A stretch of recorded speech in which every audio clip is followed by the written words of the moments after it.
भाजपचं एकंदरीत काम जर आपण बघितलं तर ते गेम चेंजर नाही, नेम चेंजर आहे. भारतीय जनता पक्ष काँग्रेसच्या ज्या आयडियाज आहेत आणि काँग्रेसचं जे योगदान आहे त्यामध्ये मोठ्या प्रमाणावर फेरफार हे बदल करण्याचं काम भारतीय जनता पक्ष करत आहे. आधार कार्ड हे काँग्रेसने दिलं होतं, पॅन कार्ड हेही काँग्रेसचाच असणारी उपलब्धी आहे. थेट खात्यात पैसे जमा करा ही देखील काँग्रेसचीच उपलब्धी आहे. सिडको ही देखील काँग्रेसचीच असणारी उपलब्धी आहे. MMRDA ही देखील एक काँग्रेसचीच उपलब्धता आहे. आणि यामध्ये केवळ काही गावांचे नाव बदलणं आणि योजनांची नाव बदलणं एवढाच एक खेळ हा भारतीय जनता पक्ष खेळत आहे. नवे तर खेळ खंडोबा करत आहे. आपण बघितलं की मनरेगा, या मनरेगाचा जन्म जो आहे हा वि. स. पाटील साहेबांनी दिलाय.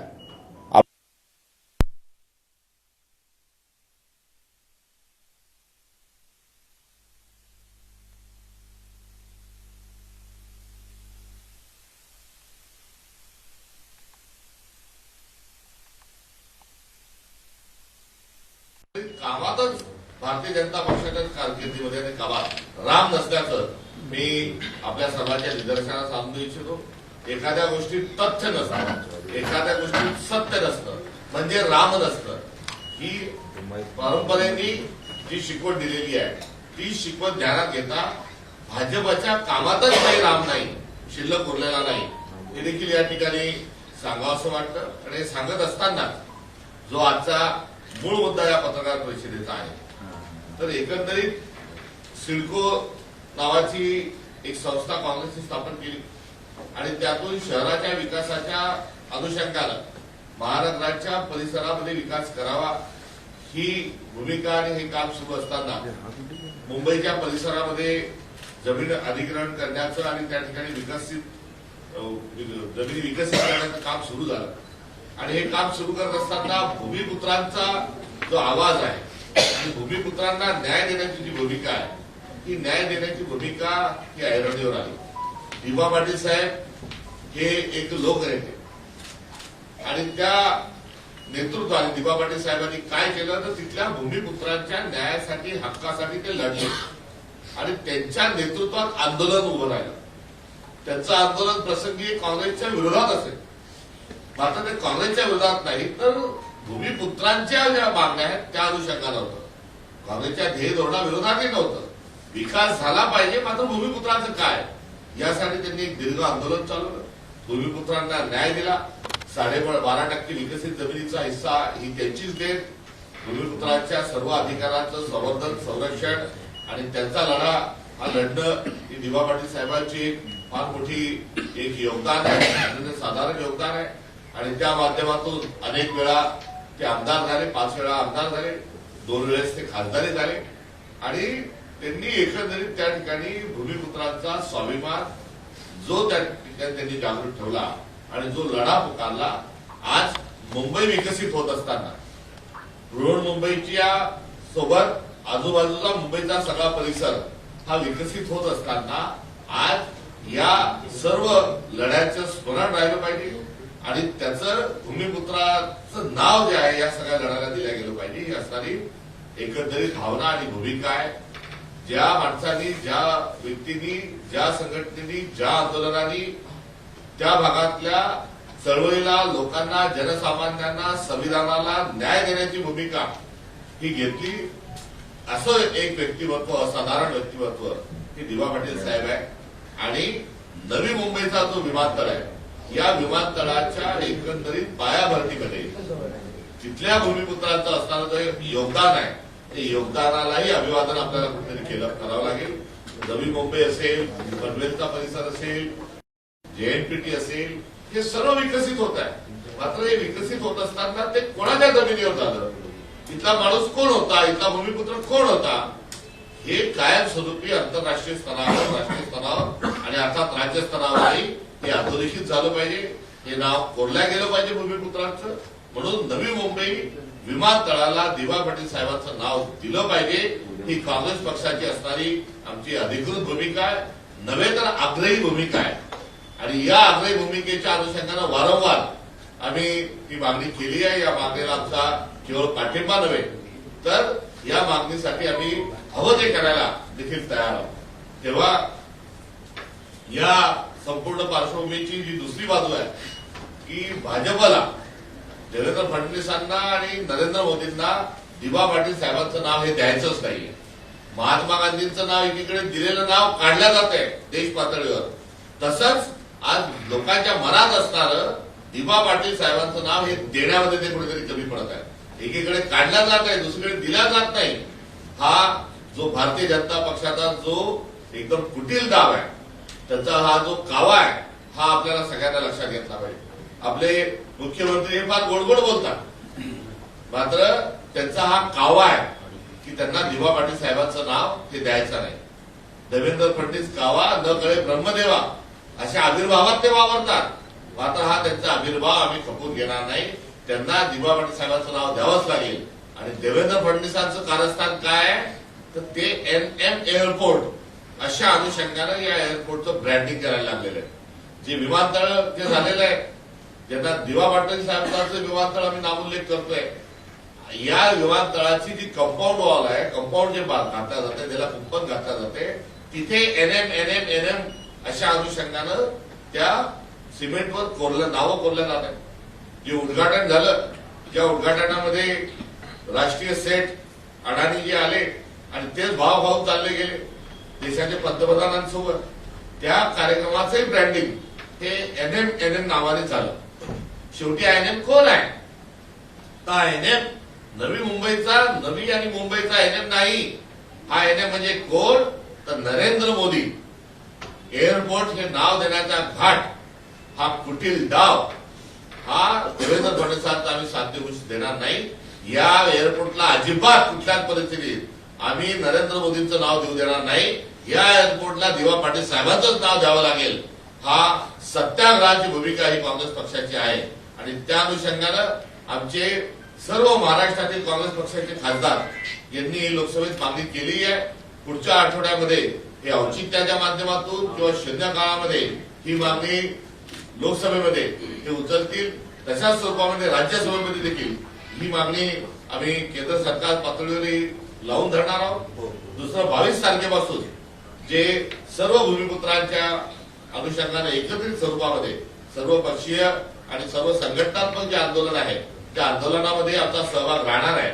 आणि इतपर जर हे नाव दिलं नाही तर रस्ता रोकोसारखं थेट विमानतळावर जाऊन नाव देण्याच्या अनुषंगानं नामफलकाच्या अनावरणासारखी आंदोलनात्मक भूमिका ही काँग्रेस पक्ष घेणार आहे. हे आज या निमित्तानं आम्ही सांगत असताना, याचा सुतवाच करत असताना जे आश्वासन देवेंद्र फडणवीसांनी दिलंय, देवेंद्र फडणवीसांनी वारंवार सांगितलं की दिबा पाटील साहेबांचं नाव देऊ. आणि मग देऊ सांगता तुम्ही देत का नाही? आणि ते सांगतात तसं करत नाही. त्यामुळे देवेंद्र फडणवीस हे गजनी आहेत. जे बोलले ते त्यांच्या लक्षात राहत नाही. त्यांनी सांगितलं की दिबा पाटील साहेबांचं नाव देऊ, आहो देत का नाही? तर देवेंद्र फडणवीस हे गजनी आहे. त्याच्यामुळे त्यांनी देतो सांगितल्यावर, दिबा पाटील साहेबांचं नाव देतो सांगितल्यावर अद्यापपर्यंत देत नाही. तर त्यांना विसर पडलाय का? आणि त्यांना जर विसर पडला असेल तर आम्ही शंखपुष्टी त्याच्या बाटली ही आंदोलनाच्या माध्यमातून द्यायची का? याचं उत्तर मुख्यमंत्र्यांनी कुठेतरी द्यावं, ही देखील आमची आजच्या या पत्रकार परिषदेच्या अनुषंगानं ही मागणी आहे. महाविकास आघाडी सरकार असताना हे नाव द्यायला पाहिजे यासाठी मोठं आंदोलन झालं होतं. स्वतः यामध्ये भाजपचे कार्यकर्ते खूप मोठ्या प्रमाणात होते. त्या परिसरात त्यांचे आमदारही खूप जास्त आहेत. आणि त्यानंतर हा जो कार्यक्रम झाला यावेळेस देखील मुख्यमंत्री आणि बाकीचे जे उपमुख्यमंत्री ते देखील म्हणाले की दिबा पाटील हेच नाव दिलं जाणार आहे. आता जसं तुम्ही सांगताय NM असा हा प्रसार सुरू झालाय, हे नेमकं का सुरू आहे? या मागचं राजकारण नेमकं काय याबद्दल काय झालं? आपण सांगताय ते अगदी खरं आहे. दिवंगत बाळासाहेब ठाकरे साहेबांचं नाव या विमानतळाला दिल्या जावं अशा प्रकारची देखील कुठेतरी मागणी होती. काही नेत्यांची तशा स्वरूपाच्या या त्यांनी मागणी देखील केली होती. मात्र एक जनमानसाची आणि जनतेची असणारी जी भूमिका आहे आणि जनमताचा आदर करून आणि दिबा पाटील साहेबांचा जो संघर्ष आहे तो मान्य करून दिवंगत बाळासाहेब ठाकरेंचं नाव न देता दिबा पाटील साहेबांचं नाव हे त्याला दिलं पाहिजे असा महाविकास आघाडीचा जो एक निर्णय होता, तो निर्णयाच्याही मागे मी आपल्याला त्याचं स्मरण करून देऊ इच्छितो. त्यामुळे ही मागणी तत्वता ही काँग्रेसच्या काळामध्ये काँग्रेस घटक ज्या सत्तेत होता महाविकास आघाडीमध्ये ही त्यावेळेस ते मान्य होती. दिबा पाटलांच्या सोबत काँग्रेसचा असणारा जो संवाद आहे तो संवाद देखील मला आपल्याला लक्षात या ठिकाणी आणून द्यायचा आहे. आणि कुठेतरी स्थानिकांच्या भूमिपुत्राचा आदर यामागे घडलेला आहे ते आपल्या लक्षात आणून द्यायची. आता राहिला राजकारणाचा भाग. अहमदाबादला सरदार वल्लभभाई पटेल साहेबांच्या नावावर स्टेडियम होतं. त्या स्टेडियमचं नाव बदलून तिथे नरेंद्र मोदींचं नाव केलं. मनरेगाचा उदाहरण ताजच आहे ज्याचा मी उल्लेख केला. तिथे महात्मा गांधींचं नाव त्यामध्ये आहे. तिथे आता कुठेतरी दुसरं नाव दिलं जात आहे. आणि आता इथे एनएमच्या माध्यमातून जे दिला जात आहे त्यामुळे देशामध्ये एकच माणूस आहे. बाकी सगळे कोणीच नाही. बाकी कोणाचंच अस्तित्व नाही. जे काही असेल नसेल ते मोदी साहेबच. बाकी दुसरा कोणीही माणूस आणि कोणाचंच नाव आम्ही देणार नाही. हा हेका, हा अहंकार आणि सर्व सत्ता जी आहे ही आम्हालाच पाहिजे, आम्हीच सर्व आहोत ही केंद्रित स्वरूपाची जी मानसिकता आहे ही मानसिकता नी पिछाडलेलं या भारतीय जनता पक्षाला आहे. खालून वर अशी लोकशाहीची अशी मागणी असली पाहिजे. खालची जी मागणी आहे त्यानुसार वरच्या लोकांनी कारवाई केली पाहिजे. खालच्याही लोकांचा आदर हा वरच्या लोकांनी ठेवला पाहिजे. हा आतापर्यंत काँग्रेसचा आणि भारताच्या लोकशाहीचा असणारा आशय होता. मात्र भारतीय जनता पक्षाने राजकारण बदललंय. आता सर्व काही वरूनच आणि आम्हीच सर्व काही आणि वरूनच आम्ही जे सांगू ते खाली झालं पाहिजे हे या मागचं राजकारण आहे. या देखील मी या निमित्तानं अधोरेखित करू इच्छितो. छत्रपती शिवाजी महाराज टर्मिनल छत्रपती महाराजांचे भव्य पुतळा उभारण्याबाबतची कागदपत्र जी आहे किंवा याबाबतची मागणी सातत्याने होत होती. मुख्यमंत्री स्वतः म्हटले होते की तो पुतळा इथे उभारला नाही. मात्र आता रेल्वेकडनं असं एक पत्र आलं काही दिवसापूर्वी की आता पुतळा आम्हाला उभारता येणार नाही. त्यामुळे मुख्यमंत्र्यांनी दिलेलं आश्वासन छत्रपती शिवाजी महाराजांचा पुतळा उभारण्याचं काम आहे ते आता तिकडे थांबलेलं दिसतं. छत्रपती शिवाजी महाराजांचं भारतीय जनता पक्षाला वावडा आहे असं जरी म्हटलं तर अतिशयोक्ती होणार नाही. कारण छत्रपती शिवाजी महाराजांचा राज्याभिषेक होताना ज्या प्रवृत्तीने राज्याभिषेकाचा विरोध केला, छत्रपती शिवाजी महाराज शूद्र आहे त्यांचा राज्याभिषेक होऊ शकत नाही अशा पद्धतीचा जो विचार आहे, जो गोविंद पानसरेजींनी शिवाजी कोण होता नावाचं जे पुस्तक लिहित असताना त्याच विचारांनी गोविंद पानसरेजींचाही खून केलेला आहे. एकंदरीत भारतीय जनता पक्ष हा शिवाजी महाराजांच्या राज्याभिषेकाला विरोध करणाऱ्या मनोप्रवृत्तीतून हा निर्माण झालेला हा पक्ष आहे. त्यामुळे शिवाजी महाराजांबद्दल यांचा कुठल्याही प्रकारची आस्था आपुलकी नाही. अरबी समुद्रात जगातला सर्वात मोठा जो छत्रपती शिवाजी महाराजांचा पुतळा उभारण्याकरता भूमिपूजनाला गेलेले देवेंद्र फडणवीस आणि नरेंद्र मोदी यांनी त्या पुतळ्याची नेमकी जागा कोणची एवढं जरी सांगितलं तरी बस झालं. एवढं त्या निमित्ताने सांगावं असं वाटतं.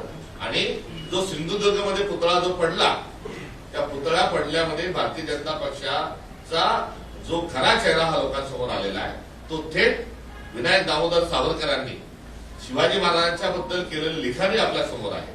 आणि 6 सोनेरी पानांमध्ये सावरकर हे शिवाजी महाराजांचा उल्लेख करत नाही यातच सर्व काही आलेलं नाही.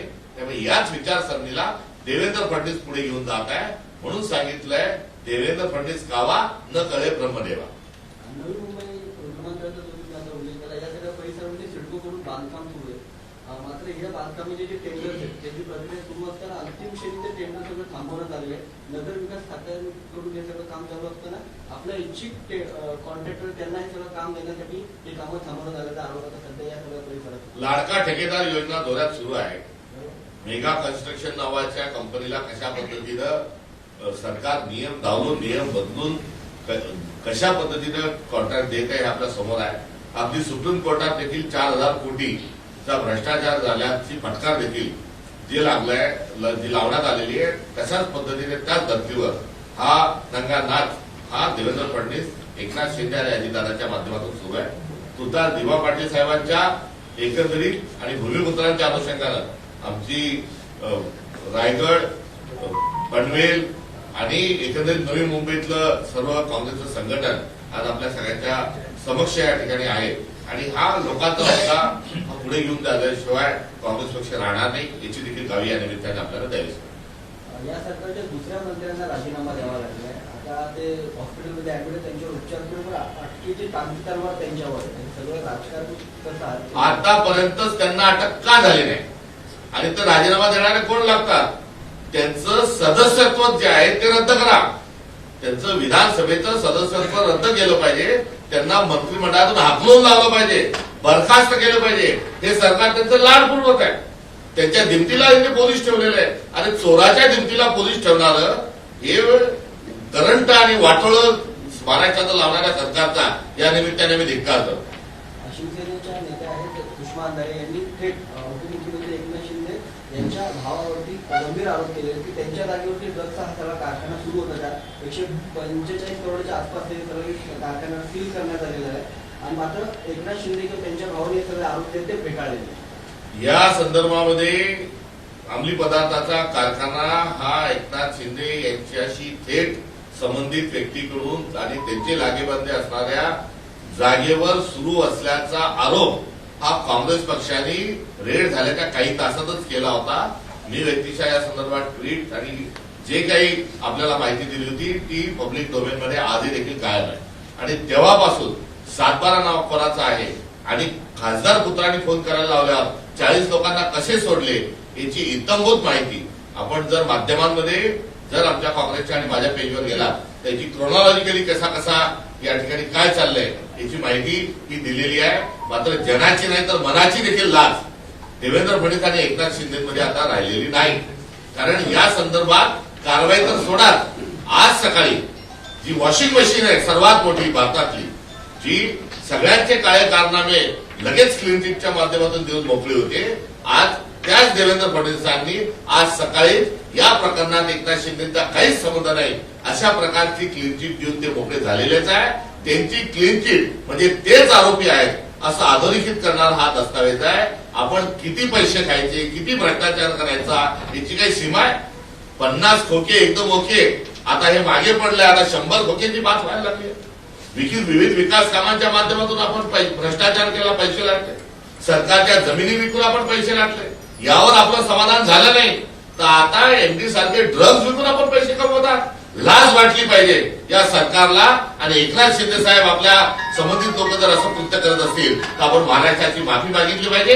येणारी पिढी आपण व्यसनाच्या आहारी घालण्याकरता आज आपल्या बंधूच्या मालकीच्या जागेत एमडीची फॅक्टरी चालते. आज आपल्या कार्यालयातून, आपल्या चिरंजीवाच्या कार्यालयातून आरोपीला सोडण्याची भाषा केल्या जाते, दबाव आणला जातो. आणि एसपी कोण तर या महाराष्ट्रामध्ये अराजकता निर्माण करणारे, जाती जातीत भांडणं लावण्याची सुरुवात ज्या अंतरवादी सराटीमध्ये लाठी हल्ल्याच्या माध्यमातून ज्या एसपींनी केली, ज्या देवेंद्र फडणवीसांच्या इशाऱ्यावर ज्यांनी लाठी हल्ला केला त्यांची जालन्यावरून बदली ही साताऱ्याला झाली आहे. आणि त्या साताऱ्याला बसून ते कशा पद्धतीचे अंमली पदार्थाचे काळे धंदे कसे, रॅकेट कसं चालवतात हे पर्दाफाश झाल्यावरही अद्यापर्यंत कारवाई करायला तयार नाही. ज्यांच्या दबावांनी आरोपी सोडून दिले, जे बांगलादेशी 40 आरोपी सोडून दिले, त्या खासदार एकनाथ शिंदेच्या चिरंजीवावर गुन्हे दाखल झाले पाहिजे. एकनाथ शिंदेच्या कार्यालयामधून दबाव आला असेल त्यांच्यावरही कारवाई झाली पाहिजे. आणि पार्थ पवारांचं प्रकरण जेवढं गंभीर आहे तेवढ्या त्याच्यापेक्षाही गंभीर हे एकनाथ शिंदेचं एमडी ड्रग्ज प्रकरण आहे, त्याच्यापेक्षाही जास्ती गंभीर आहे. या दोन्ही उपमुख्यमंत्र्यांचा राजीनामा हा घेतला पाहिजे ही आमची असणारी देशाच्या पंतप्रधानांकडे आणि मुख्यमंत्र्यांकडे मागणी आहे. क्या हुआ तेरा वादा, वो कसम वो इरादा, न खाऊंगा न खाने दूंगा. अरे इथं त्याच्या पलीकडे आपण कुठेतरी गेलाय. शासकीय जमिनी लाटल्या जात आहेत थेट एका उपमुख्यमंत्र्यांच्या परिवाराकडून आणि दुसऱ्या उपमुख्यमंत्र्यांकडून अंमली पदार्थाची फॅक्टरी चालवल्या जात आहे. काय चाललंय आपल्या देशात? मुंबईमध्ये काँग्रेसने 1 लाख करोडच्या दारातून दिलेल्या आहे, मात्र पुढे जाऊन महाविकास आघाडी संदर्भात काही चर्चा होऊ शकतात. उद्या या संदर्भामध्ये काही बैठक आहे, त्यानंतर सर एक बार हिंदी में ब्रीफ कर दीजिए, आपने नई मुंबई एयरपोर्ट को लेकर क्या मुद्दा था? नई मुंबई एयरपोर्ट जो है वो वहाँ के जो भूमिपुत्र थे उनकी जमीन को लेकर वहाँ डेवलपमेंट हुआ है. और मुंबई का जो बड़प्पन है, देश की जो आर्थिक राजधानी है, महाराष्ट्र की जो राजधानी है, उसकी विकास के लिए स्थानीय लोगों ने अपनी जमीन दी है. ये उनकी एक तरीके से कुर्बानी है, उनका ये एक तरीके से ये भरपूर सा मुंबई को सजाने के लिए, संवारने में ये उनका बहुत बड़ा योगदान है. और ये योगदान जब को सुनिश्चित करने के लिए जो आंदोलन चले, जो भूमिपुत्रों की बात को आगे लेके जाया गया, उसमें एक सबसे अहम जो नाम है वो दीवा पाटिल जी का नाम है। और उन्होंने ही लोगों को स्थानिक हक दिलाने के लिए बहुत बड़ा आंदोलन चलाया। उस वक्त की सरकार ने भी उनके साथ डायलॉग किया, सरकार ने भी उनकी बात मानी, उन्होंने भी सरकार की बात मानी, और आज मुंबई को सस्ता सवाता देख रहे हैं। तो ये हमारा इतिहास है। अब इतिहास के इस धरोहर को सम्मान देते हुए दीवा पाटिल जी का नाम इस एयरपोर्ट को देना चाहिए। मगर एनएम नाम से देवेंद्र फडणवीस इस एयरपोर्ट को नाम देने के लिए जा रहे हैं। वहां पर सारा जो ब्रांडिंग है वो एनएम नाम से हो रहा है। जो कंपाउंड जो इस एयरपोर्ट को डाली जा रही है उस पर भी एनएम ही लिखा होगा। तो आखिर ये एनएम है कौन? तो ये नरेंद्र मोदी एयरपोर्ट नाम देने के लिए अभी कहीं ना कहीं देवेंद्र फडणवीस ये आगे जा रहे हैं। हालांकि उन्होंने इसके पहले ये कहा था कि दीवा पाटिल जी का ही हम नाम देंगे, मगर आए दिन ये समझ में आ रहा है कि उनको भूलने की आदत हो गई है। शॉर्ट टर्म मेमोरी लॉस की शिकार या शिकंजे में शायद देवेंद्र फडणवीस जी फंसे हुए हैं, इसलिए उनको गजनी में आए दिन कह रहता हूँ। उन गजनी देवेंद्र फडणवीस जी को ये याद नहीं है कि उन्होंने दीवा पाटिल जी का नाम देने के लिए उन्होंने सौगात भरी थी, हामी भरी थी। मगर आज जब एयरपोर्ट शुरू होने जा रहा है तो अब तक उनका नाम दिया नहीं है। ये उनको नाम देना ही पड़ेगा। नरेंद्र मोदी जी का नाम आप आपके घर को दीजिए, आप वो नरेंद्र मोदी जी का कोई नाम का कपड़े पहनिए, हमें कोई ऐतराज नहीं, मगर इस एयरपोर्ट को दीवा पाटिल साहब का ही नाम मिलना चाहिए। और ये हमारी मांग है, इसको लेकर हम आग्रही है। 22 तारीख से सभी दलों को और सभी संगठनों द्वारा जो आंदोलन छिड़ा है, हम उसी पूरी ताकत के साथ उसमें सम्मिलित होंगे। आज हमारे उस इलाके के, उस जिले के 3-4 बगल के जो जिले हैं, पनवेल, नई मुंबई और रायगढ़, ये तमाम हमारे कांग्रेस की लीडरशिप आज यहाँ पर मौजूद है। ये यहाँ पर यदि नाम नहीं देते हैं तो 25 तारीख से पहले ये तीव्र आंदोलन वहां पर ये पुकारेगी और तीव्र आंदोलन के माध्यम से दीवा पाटिल जी का नाम इस एयरपोर्ट को दिलाने के लिए हम पूरी तरीके से कोशिश करेंगे। सर, अपना परिवार भी नवी मुंबई में ही रहता है, उनके परिवार के कुछ सदस्य, तो क्या वो भी इस आंदोलन का हिस्सा बनेंगे? इस प्रकार से दीवा पाटिल जी के जो नाम होता है उनका कोई सीमित परिवार नहीं, जाहिर सी बात है कि वो परिवार की भी यही मांग है। मगर ये बहुत बड़ा एक परिवार है और उन्होंने बहुत सारे लोगों को लाभ दिलवाया, उन्होंने न्याय हक दिलवाया। तो दीवा पाटिल जी को एक परिवार के साथ इतना ही उनका कार्य सीमित नहीं, तो उनका कार्य जो है व्यापक स्तर पर है। और ये व्यापक परिवार जो है, ये साझा परिवार जो है, ये साझा परिवार की ये मांग है। स्टेट के former sports minister Manikrao Kokate के मामले में आज 3 बजे हाईकोर्ट में हियरिंग है। उन्होंने हाईकोर्ट में अपील की, जब उनको जेल की सजा सुनवाई गई। वो लीलावती हॉस्पिटल में इस समय एडमिट है। किस तरह से देखते हैं, क्या उम्मीद करते हैं? ये सरकार जो है, ये जो एक्यूज है उसको बचाने की कोशिश कर रही है और ये मिलीभगत है। जो अपराधी है वो अंदर है और पुलिस सुरक्षा के लिए बाहर है। हालांकि अपराधी जो है वो जेल के सलाखों के पीछे चाहिए था, पर सरकार उनको बचा रही है। एक रमी खेलने वाला, एक छोटा हलफनामा दर्ज करते हुए सरकारी योजनाओं का लाभ लेने वाला, एक जिसे गुनहगार साबित हुआ है, उसको ये सरकार बचा रही है। ये संविधान को न मानने वाली सरकार है। हालांकि ये मंत्री को तो अब कब का बर्खास्त करके मंत्रिमंडळ से हकाल देना चाहिए। प्रकाश आंबेडकरांसोबत तुमची आघाडी होती, मात्र आतापर्यंत काय उत्तर आलेलं त्यांच्याकडून आलेलं दिसत नाही। काँग्रेसला वेगळं करण्याची अडकवण्याचा प्रयत्न करणे, या संदर्भामध्ये कुठेही कुठल्या प्रकारचं कन्फ्युजन नाही। काँग्रेस नगरपालिकांमध्ये ज्या पद्धतीने लढलो होतो तोच अजेंडा आमचा महानगरपालिकेमध्ये आहे आणि स्थानिक पातळीवर युती आणि आघाडी करण्याचे अधिकार आम्ही दिलेले आहेत। इंडिया अलायन्सच्या पार्टनरसोबत चर्चा करावी, तिथे आपण निवडणूक त्याच्यासोबत लढावं। काही ठिकाणी आम्ही स्वबळावर लढत आहोत, काही ठिकाणी महाविकास आघाडीसोबत लढत आहोत, तर काही ठिकाणी आम्ही वंचित बहुजन आघाडीच्या सोबतही आमची चर्चाही सुरू आहे। नगरपालिकेमध्ये बऱ्याच ठिकाणी आम्ही वंचित आघाडीसोबत लढलो होतो। संभवतः महानगरपालिकेमध्ये देखील आम्ही काही बऱ्याचशा ठिकाणी ते वंचित सोबत आमची आघाडी होण्याची शक्यता आहे।